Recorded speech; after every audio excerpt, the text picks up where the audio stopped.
Oops, I wasn't quite ready. So anyway, yeah, I may as well leave it like this. Alright, so it's me, Tav, and I want to show you guys what I was working on. So let's start with the base. This was the original screenshot taken in Lee's lovely apartment.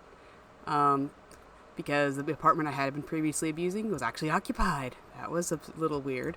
But anyway, so here it is, distilled out. I copied it. I always make duplicates, and here it is reduced to lines. So this was what's going to end up getting used. Sort of. I took some creative liberties with it. So over here. So this is what the project's going to be. It's a 1.5-inch thick shadow box made out of balsam wood. And the first layer is just going to be painted yellow/gold, something light, and it's just going to be cut in 8x10 square. That's it. The next layer is going to be another 8x10 square, painted a black, blue, purple umber to kind of make it look like night or something like that, and the stars will be cut out.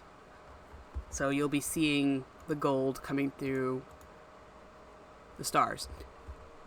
Next, we have just a frame. See, now it's not just a flat piece 8x10, it's now an 8x10 frame with something hanging off the top. So this is going to serve as a back piece, and it's going to be painted purple or pink, or maybe a mix of the two. Maybe it'll go like purple to pink. We'll see how that works out on there.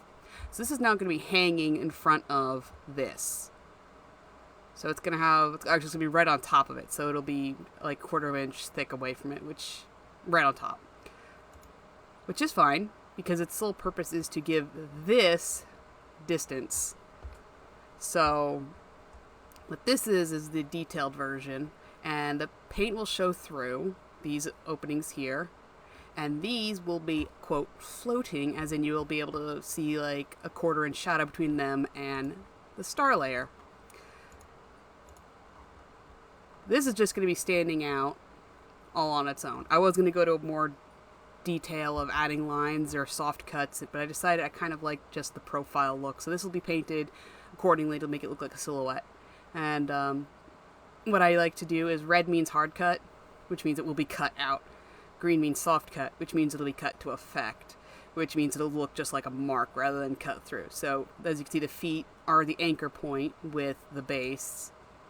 So technically this and this will be one unit just for the sake of the laser, and then these two, the bottom of the feet, will be separate points that will be soft cut later, so a dig, like a mark, instead of an actual burn through. So I had to anchor this. It was originally floating, so I ended up anchoring it into the top, and now it's anchored, so that's good. So it's now solid.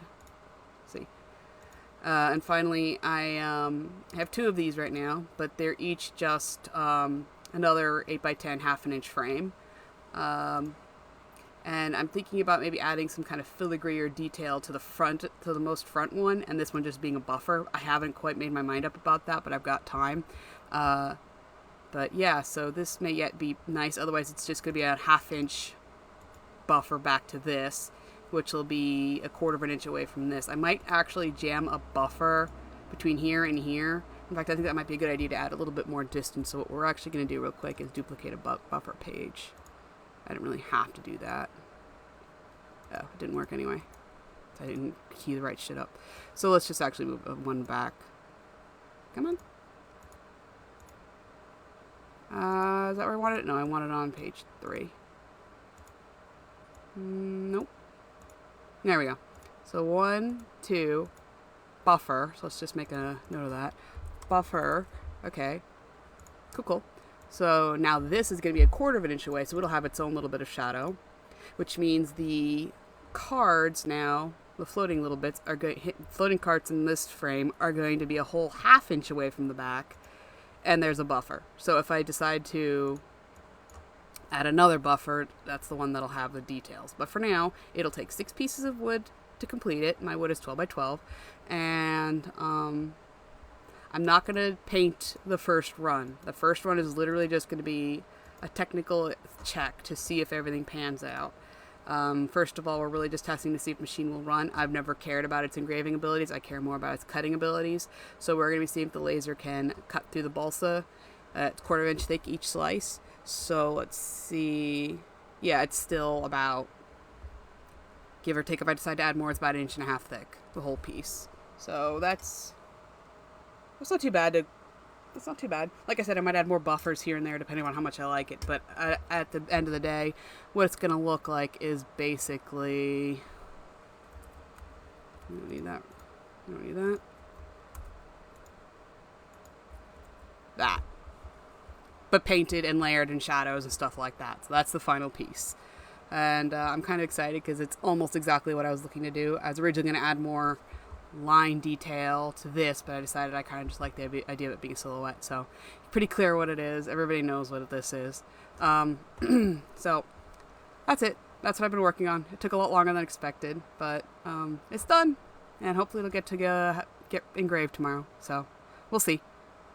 Later.